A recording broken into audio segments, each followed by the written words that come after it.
Alright, class, we're looking at our third biomolecule, which is proteins. So remember, our first biomolecule was carbohydrates, the second one was lipids, the third one is proteins, and then the fourth one, if we have some time, we'll look really quickly at nucleic acids before the end of the term. So we want to start by just looking at proteins within our diet. So there's a whole bunch of foods that are rich in protein. So typically when we think proteins, we think of meat and meat products. So anything meaty, so beef, chicken, pork, fish, etc. So when we're looking at the pinker or the redder fleshy part, so not the real fatty part, but the meatier part, this is actually the muscle of the organism. Okay, so that's usually what we eat. So that is very high in proteins, as well as other things like beans, so any kidney beans, black beans, red beans. You look here, those are chickpeas or garbanzo beans, and then lentils are high in proteins. Soy and tofu is high in proteins. The egg white is high in protein, but remember we said the yolk was actually really high in cholesterol. Any nuts, so whether we're talking about peanuts or almonds, those are also very high in proteins, as well as milk contains protein, which means that cheese contains protein, and yogurt and other dairy products. So proteins are supposed to be 20 to 25% of our diet, so a pretty good chunk. General characteristics. So if we look, we're going to see some similarities with our previous biomolecules. So proteins contain carbon, hydrogen, oxygen, but they also contain nitrogen. So that's the first time we've seen something other than carbon, hydrogen, and oxygen. So proteins contain nitrogen, and they do not have a fixed ratio. So when we have this, so we have a chemical formula that just says C blank H blank O blank N blank.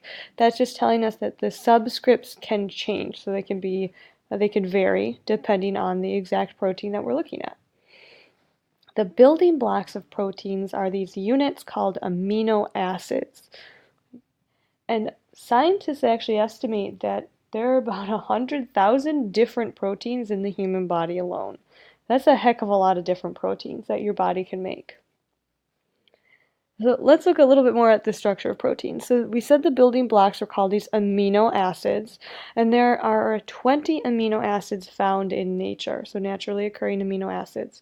Some of them can be produced within your own body, and some of them you have to consume from other organisms.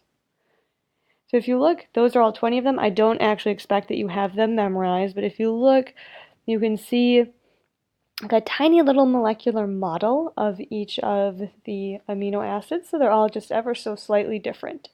Okay, and these are the building blocks, so we can put them together to make different proteins. So continuing to look at the structures.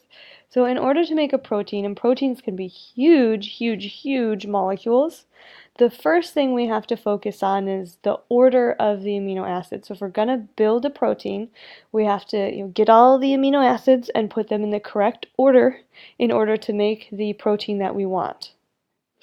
Then we have to consider like how long is the amino acid chain, so how many total amino acids are there. And then finally, once we build our chain of amino acids, so once we put all the amino acids together, there is a really complicated folding part of the amino acids. So they have a very specific shape. So proteins, if you look, proteins can have really unique and interesting shapes which go along with their function. Because proteins depend so much on their shape, they also can have issues if their shape changes. So the change of shape in a protein is called denaturation, or to denature means a change in shape. And change in shape in a protein can occur under extreme conditions. So if we change the temperature, if we change the pH, or if we add a lot of salt, it can cause proteins to behave differently. And some of this is intuitive. Like if you cook, you know this. Like if you put a piece of chicken or an egg in a pan and there's hot oil in the pan, the chicken or the egg changes form. Okay, you see it change. It changes color, and that's because the proteins themselves are changing. So they're changing shape.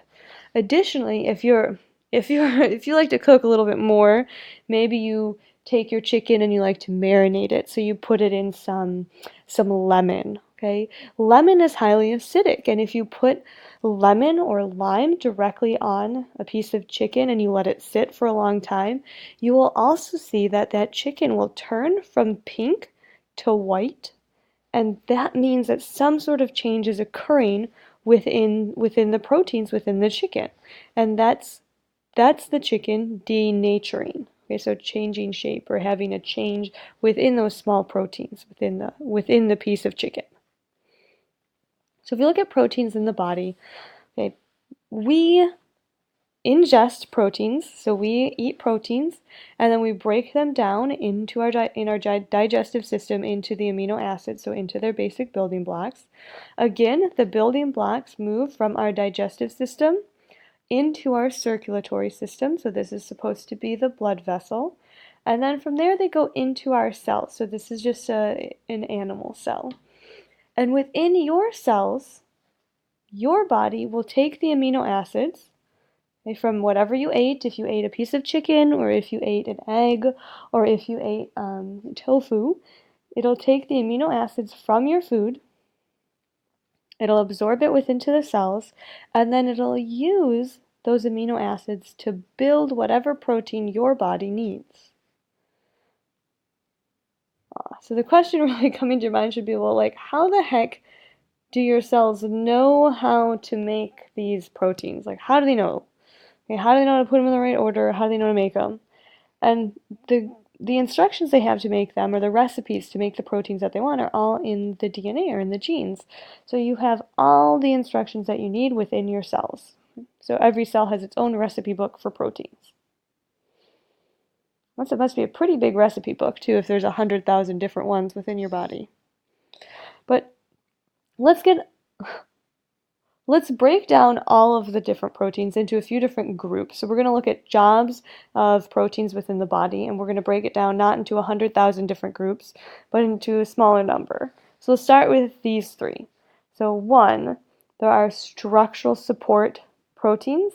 So that includes actin and myosin in muscle fibers. So the actin myosin helps to provide structure that allows your muscle fibers to expand and contract so that you can move.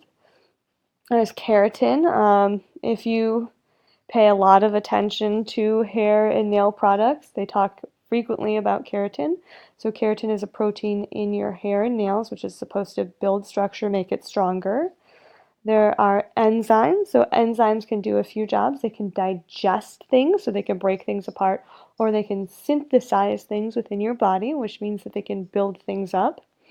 There can also be transport proteins, so hemoglobin, which exists within your red blood cells, helps to move oxygen throughout your body, and that's a protein. And here are a few more.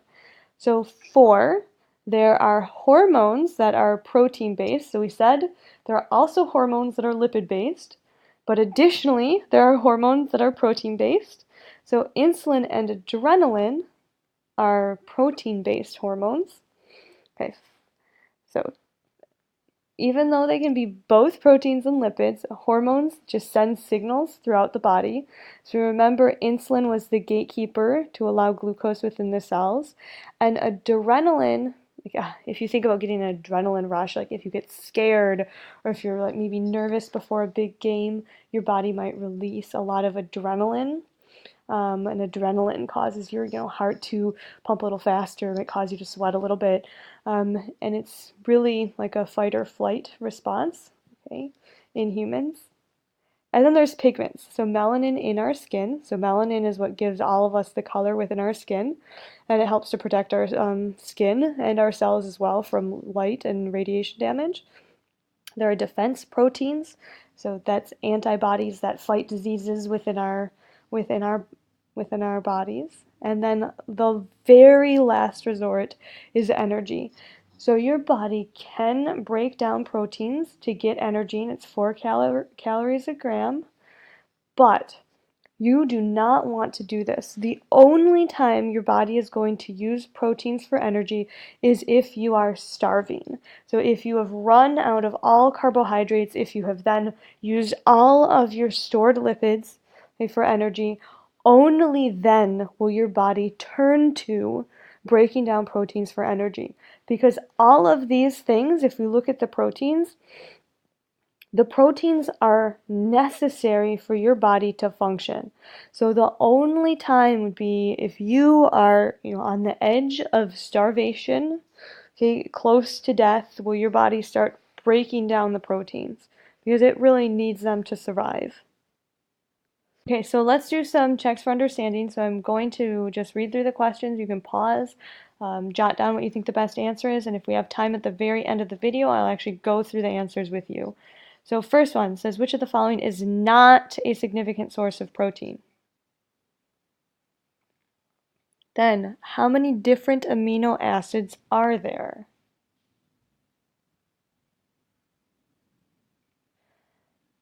Then, what two molecules are directly needed by your cells to make proteins? Which of the following is probably the least important purpose of proteins in your body? Okay, so we still have time on the video, so let's just go through. First one. Okay, make sure you guess first before you go back and listen to the answers, please. So if you need to go back, listen to questions again, take your guess, and then go through the responses. Okay. So which of the foods is not a significant source of protein? So the correct answer is B, or bananas. Some students have gotten this confused in the past. Now, bananas are a really good source of potassium. So potassium is a mineral that's necessary in your body, but they're not a good source of proteins. So remember, when we think about proteins, we definitely think of like meats, beans, nuts, and eggs, and some dairy products as well. So those are the things we're looking for. We're not looking at fruits. Well, if we look at this one, there are 20, so C, there are 20 naturally occurring amino acids. This one, what two molecules are directly needed by your cells to make proteins? So first, we're going to need some building blocks of protein. So that's what we said, we have to have those building blocks. Okay, so I know my building blocks are amino acids, so I can't make a protein without amino acids. And then I need to figure out how we put the amino acids together. So we said that we actually needed to access our DNA, which is a nucleic acid. Oops, sorry, I clicked, I didn't mean to. So we have to access our DNA, a nucleic acid, in order to make the proteins that we want. So the best answer would be D. Last one, which is the least important. So this one is not in bold, but the least important purpose of proteins in the body. Okay? So if we go through, it says make up structures like hair, fingernails, and muscle. Well, that sounds pretty important to me. Okay, I'm glad I have that. Okay. Make up transport molecules like hemoglobin and lipoproteins. Okay, yeah, we definitely need to have some. Remember lipoproteins like cholesterol and hemoglobin to move oxygen around. Yeah, I definitely need that to survive, so that's really important. Then C, it says are a source of energy for our cells. And like, remember we said proteins are not a really good source of energy. So we don't want to break down proteins to energy unless we are starving. So I think that this one seems like it's probably a good answer, but let's just read through the rest just to make sure. So that says make up pigments like melanin. Yes, I'm really glad I have that because if I didn't, okay, I would have some really severe radiation damage, okay, or skin damage from exposure to the sun. And then the last one says make up hormones like insulin and thyroxine or adrenaline, like it said. Yeah, I definitely need that. Remember, without insulin, my body's going to be in big trouble trying to get energy into the cells, so I need that. So that's really important as well. So it seems like the least important that we decided was C. So proteins are not a great source of energy. Right, so C is our best answer. Perfect.